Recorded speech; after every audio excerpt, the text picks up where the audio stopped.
बंटे थे तो कटे थे, बटेंगे नहीं तो कटेंगे नहीं, एक रहेंगे तो सेफ भी रहेंगे। मिस्टर योगी तैयार हो जाओ, यूपी भी आ रहा हो।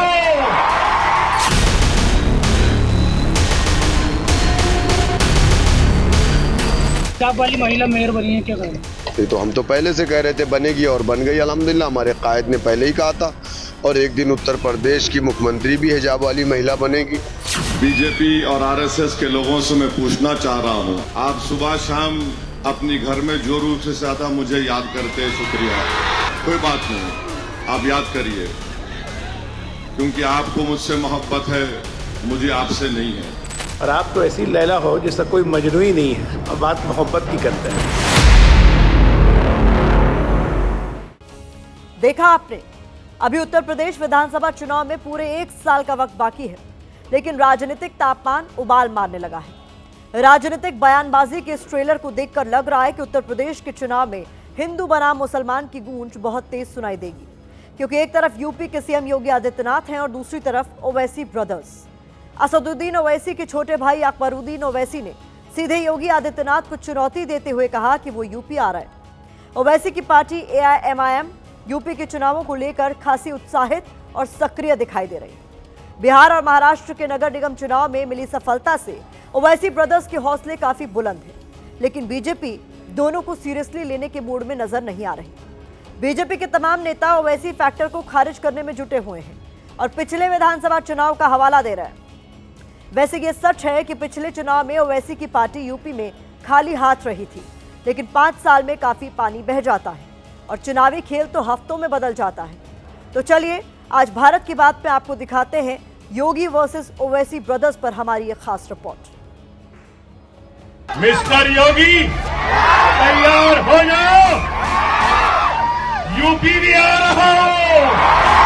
आपका स्वागत हम बड़ी जम के करना चाहते हैं, क्योंकि लखनऊ की मेहमान नवाजी जो है वो पूरे देश में फेमस है और ऐसी मेहमान नवाजी बुलडोजर से कभी उन लोगों ने देखी नहीं होती।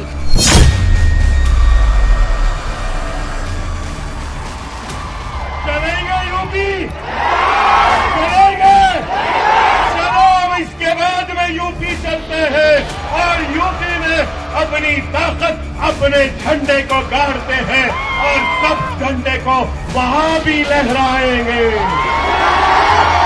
इंशाअल्लाह ताला। झंडा गाड़ देंगे यूपी में आके। हाँ तो झंडा गाड़ेंगे ना, वो कहाँ गाड़ेंगे वो तो देखना है कि हम गाड़ेंगे कि वो गाड़ेंगे और कहाँ कहाँ झंडा गाड़ेंगे, ये तो उसके बाद पता चलेगा। पहला स्वागत तो उनका बुलडोजर बाबा करने ही जा रहे हैं, जिसके लिए तेल एकदम फुल टंकी भरा हुआ है। बस उनके आने की देर है, वो बॉर्डर पर आए, हम सब स्वागत करने के लिए चलेंगे।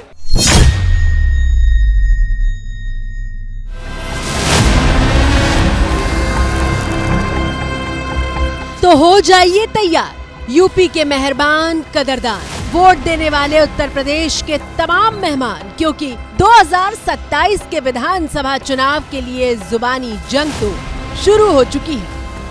80% SC/ST एक्ट के एट्रॉसिटीज के केसेस बीजेपी ज़ेरे इख्तिदार रियासतों में होते हैं, तो क्या बीजेपी एंटी दलित नहीं है? वो जैसे फिल्म रिलीज के पहले पोस्टर रिलीज किया जाता है ना, उसके बाद टीजर और फिर प्रोमो रिलीज होते हैं, ठीक उसी तरह यूपी विधानसभा चुनाव के ये वो टीजर हैं जो बता रहे हैं कि इलेक्शन की पिक्चर कितनी धुआंधार और धमाकेदार होने वाली है। अकबरुद्दीन ओवैसी के जूती के बराबर नहीं है, मेरी जूती के बराबर नहीं है। मैं लौंडो पट्टों की बात नहीं करता हूं, मैं इनकी बाप की बात कर रहा हूं, लौंडो कला।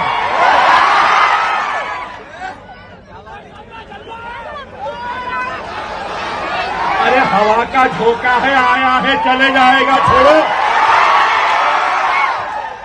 याद रखना, सनातन कमजोर होगा तो देश कमजोर होगा, देश कमजोर होगा तो सनातन के सामने अस्तित्व का संकट खड़ा होगा। जाति क्षेत्र और भाषा उसके सामने कोई मायने नहीं रखेगी। और इसलिए इस बात को ध्यान में रखना, इस बात को ध्यान में रखना कि जो बांटने वाले लोग हैं ना, जाति के नाम पर, क्षेत्र के नाम पर, भाषा के नाम पर, इन लोगों से सावधान रहना। असदुद्दीन ओवैसी के छोटे भाई अकबरुद्दीन ओवैसी, जिन्हें हिंदुस्तान 15 मिनट वाले चैलेंज के लिए जानता है। 15 मिनट के लिए पुलिस को हटा लो, बता देंगे किसमें हिम्मत है, कौन ताकतवर है। 15 मिनट हटा लो।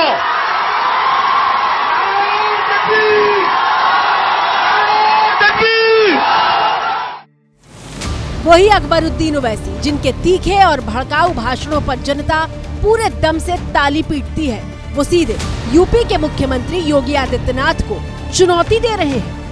मिस्टर योगी, तैयार हो जाओ, यूपी भी आ रहा हो। चलेंगे यूपी, चलेंगे। चलो अब इसके बाद में यूपी चलते हैं। यहाँ ये जितने जने हैं ये खाली तुष्टीकरण, जाति धर्म के आधार पर वोट मांगे वाले हैं। ये तुष्टीकरण की पॉलिटिक्स अब नहीं चलेगी इस देश में। तुष्टीकरण से लोग ऊब चुके हैं। आज उत्तर प्रदेश विकास के रथ पर सवार होकर के सर्वश्रेष्ठ प्रदर्शन कर रहा है। बीजेपी भले ही असदुद्दीन और अकबरुद्दीन ओवैसी के बयानों को तवज्जो न देने की बात कर रही हो, लेकिन अकबरुद्दीन ओवैसी के ताज़ा बयान को उत्तर प्रदेश में AIMIM की सियासी जमीन तैयार करने की रणनीति के तौर पर देखा जा रहा है। कब उठोगे? हिजाब खींचा जा रहा है, दाढ़ी के नाम पे मारा जा रहा है, अजान पे पाबंदी हो रही है, शरीयत पे हमले हो रहे हैं, वक्त की अमलाक को लेने की बात हो रही है, फिर भी तुम उठना नहीं चाहते। यूपी जहां करीब 20% मुस्लिम आबादी है और ओवैसी खुद को मुसलमानों के मसीहा के तौर पर पेश करते हैं, अब उनके प्रदेश अध्यक्ष अपनी रैलियों में उन मुद्दों को उठा रहे हैं जिनसे मुस्लिम आबादी सीधा जुड़ाव महसूस करती है। तो हम तो आज से एक नारा देंगे कि हम 2 और हमारे 2 दर्जन। हमारे तो अल्हम्दुलिल्लाह 8 बच्चे हैं। कितने? 8 बच्चे हैं अल्हम्दुलिल्लाह। हमारे बड़े भैया के अल्हम्दुलिल्लाह 16 बच्चे। और सुनिए, हमारी वालिदा अपनी हयात से 97 साल हमारी वालिदा की उम्र है और कम से कम 72 उनके नाती और पोते जवान, 6-6 बेटे। तो ये घबराहट क्यों है हमारी तादाद? ये वो मुद्दा है जिस पर हिंदू बनाम मुसलमान सुनाई देता है, जब हिंदू नेता मुस्लिम आबादी का हवाला देते हुए ज्यादा बच्चे पैदा करने की अपील करते हैं। ये हिंदुस्तान को पाकिस्तान बनाने के राह पे चल रहे हैं, तो हमको हमारे हिंदुस्तान से अगर प्रेम होगा, ये 19 बच्चे कर रहे हैं तो हमने जरूर 3 से 4 बच्चे जरूर सबने करने चाहिए।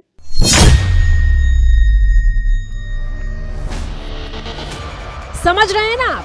ओवैसी ब्रदर्स बयानों की बैटिंग इस तरीके से कर रहे हैं जिससे मुसलमानों को एकजुट करें और समाजवादी पार्टी के वोट बैंक को अपने पाले में ला सके। एक दिन उत्तर प्रदेश की मुख्यमंत्री भी हिजाब वाली महिला बनेगी।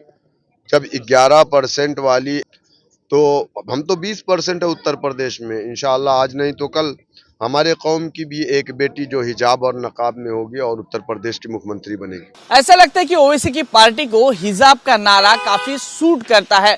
महाराष्ट्र के नगर निगम के चुनाव में बुरखे वाले को लेकर काफी शोर मच गया था। मुंबई के चुनाव में भी बुरखे वाली मेयर का नारा दिया गया था। महाराष्ट्र में मिली सफलता को लेकर ओवैसी काफी खुश है। यही वजह है कि महाराष्ट्र नगर निगम चुनावों में AIMIM के प्रदर्शन के बाद उत्तर प्रदेश में अखिलेश की समाजवादी पार्टी को सावधान रहने की जरूरत है। मुंबई के मुस्लिम बहुल इलाकों में जहां समाजवादी पार्टी का दबदबा था, उसे AIMIM ने ध्वस्त कर दिया। पार्टी ने महाराष्ट्र की 29 नगर निगमों और नगर पालिकाओं में 126 सीटें जीतकर मजबूत मौजूदगी दर्ज की, जबकि समाजवादी पार्टी 8 सीटों पर सिमट गई थी। और इन नतीजों से AIMIM के हौसले ऐसे बुलंद हैं कि वो बीजेपी को यूपी से उखाड़ फेंकने जैसे बड़े बड़े दावे कर रहे हैं। ये समाजवादी का गठबंधन बीजेपी को समाजवादी नहीं रोक पाएगी। इस प्रदेश में अगर बीजेपी को कोई रोक सकता है तो दलित और मुसलमानों का एक मजबूत गठबंधन, जो कि 20-20-40 होगा, हम बीजेपी को उखाड़ देंगे उत्तर प्रदेश से इंशाल्लाह। हालांकि बीजेपी कह रही है कि ओवैसी और उनकी पार्टी उत्तर प्रदेश को नहीं जानते, बेहतर है कि वो हैदराबाद में ही रहें। नहीं, ओवैसी जी मेरे हिसाब से यूपी को जानते नहीं हैं। वो अगर हैदराबाद में रहें, उसके आसपास रहें तो ही उनके लिए उचित है। यूपी योगी जी का उत्तर प्रदेश में भारतीय जनता पार्टी कमल के फूल के खिलाने के मूड में है। 27 में प्रचंड बहुमत से उसमें न तो ओवैसी जी कोई डेंट ला पाएंगे, न तो उनका कोई झंडे गड़ पाएंगे। वैसे ओवैसी ब्रदर्स सिर्फ हवा में बयानबाजी नहीं कर रहे, जमीन पर भी काफी तैयारी हो रही है। मिसाल के लिए तस्वीरें देखिए।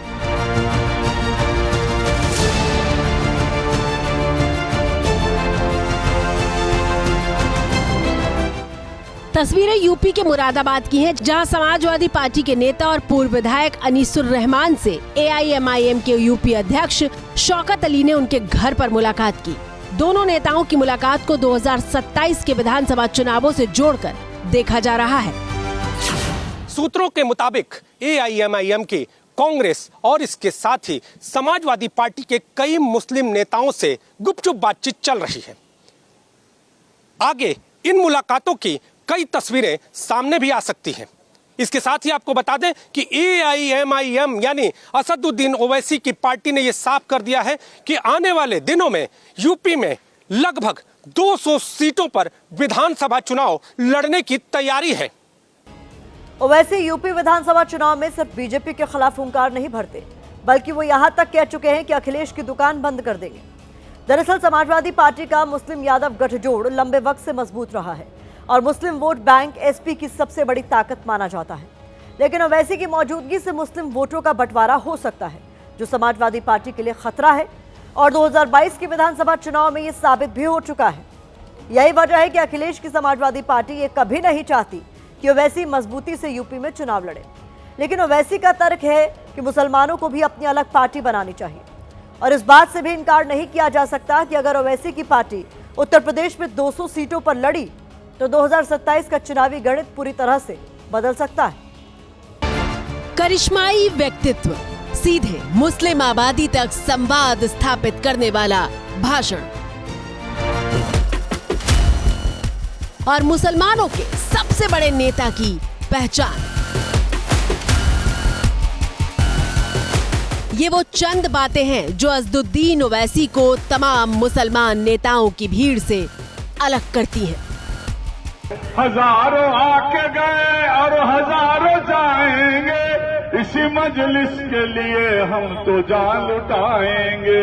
जहाँ भी जुल्म हो मौजूद यही रहते हैं, हजारों मजलूमों का एक ही मसीहा है।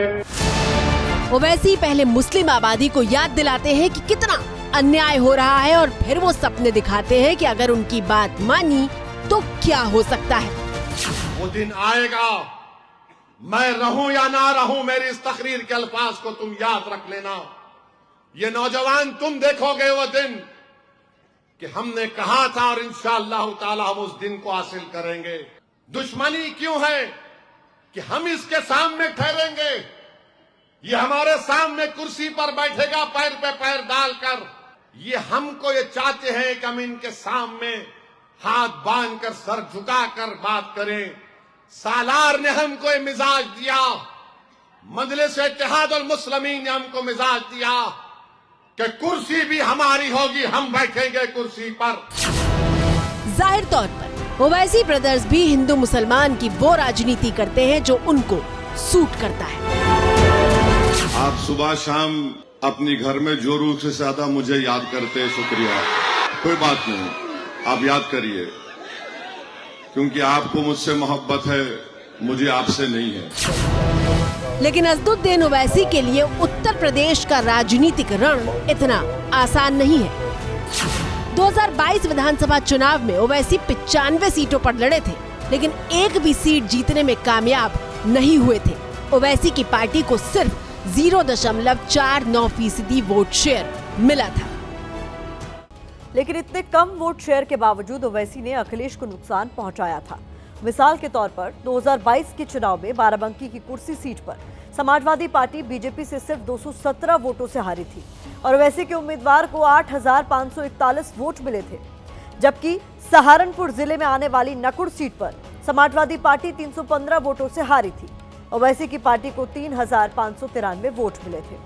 ओवैसी यूपी चुनाव का बड़ा फैक्टर है, क्योंकि 2022 में एसपी को नुकसान पहुंचाने के बाद साल 2024 के लोकसभा चुनाव में एआईएमआईएम ने यूपी में कोई उम्मीदवार नहीं उतारा था।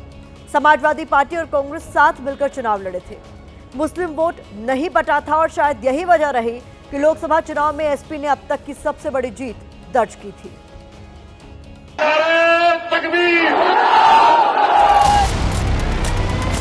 अब सवाल यह है कि इस बार ओवैसी यूपी के चुनाव में ऐसा क्या कमाल दिखाएंगे। तो खबर यह है कि ओवैसी ने यूपी में बहन जी की बीएसपी से हाथ मिलाने की पेशकश की है।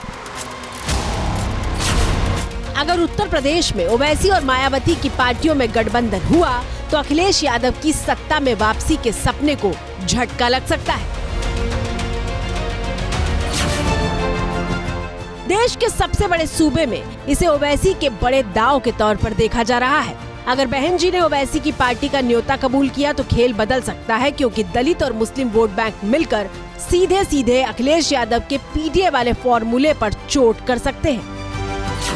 यूपी में दलित आबादी करीब 20 से 22% है। हालांकि मायावती की पार्टी को 2022 विधानसभा चुनाव में 13% ही वोट मिले थे, यानी कि बीएसपी को उत्तर प्रदेश के सभी दलितों के वोट नहीं मिले थे। मायावती जाटव जाति से आती हैं और माना जाता है कि उत्तर प्रदेश के गैर जाटव दलित वोट बीजेपी और समाजवादी पार्टी में बट गए हैं।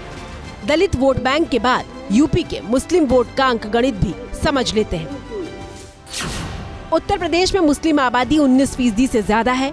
2022 के विधानसभा चुनाव में यूपी के 79% वोट अखिलेश यादव को मिले थे, जबकि ओवैसी की पार्टी को कुल वोट मिले सिर्फ 0.49%। मतलब कि ओवैसी यूपी के जिस रण में उतर चुके हैं वो इतना आसान नहीं दिखता, क्योंकि मायावती ने गठबंधन के न्योते पर जवाब नहीं दिया है और ओवैसी अपनी पिच पर आगे बढ़ रहे हैं।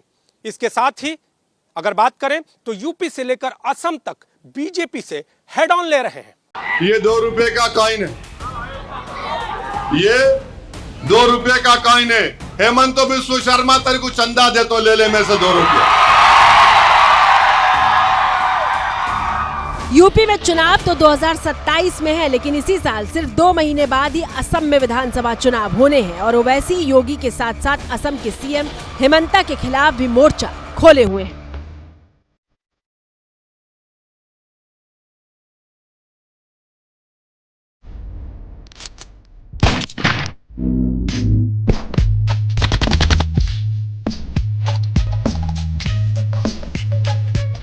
यहाँ पर उनका चीफ मिनिस्टर एक वीडियो बना के गोली चला रहा, हम इसके खिलाफ कानूनी कार्रवाई करेंगे।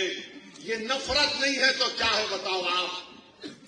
मजाक किया जा रहा है आसाम के मुसलमानों से।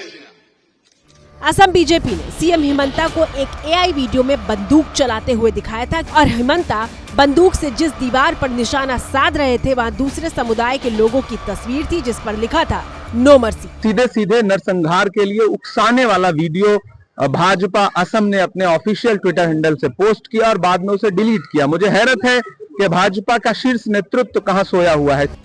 यूपी चुनाव में अभी साल भर का वक्त बाकी है। अभी कई समीकरण बनेंगे तो कई बिगड़ेंगे भी, लेकिन असम में चुनाव का काउंटडाउन शुरू होने वाला है। महीने के अंत में तारीखों का ऐलान होगा, लेकिन जिस तरह से वहां हिंदू मुसलमान वाली सियासत तेज हो चुकी है वो कई सवालों को जन्म दे रही है। असम से लेकर यूपी तक के हर चुनाव की खबर, हर अपडेट आपको भारत की बात पे मिलता रहेगा। फिलहाल आज के लिए इतना ही।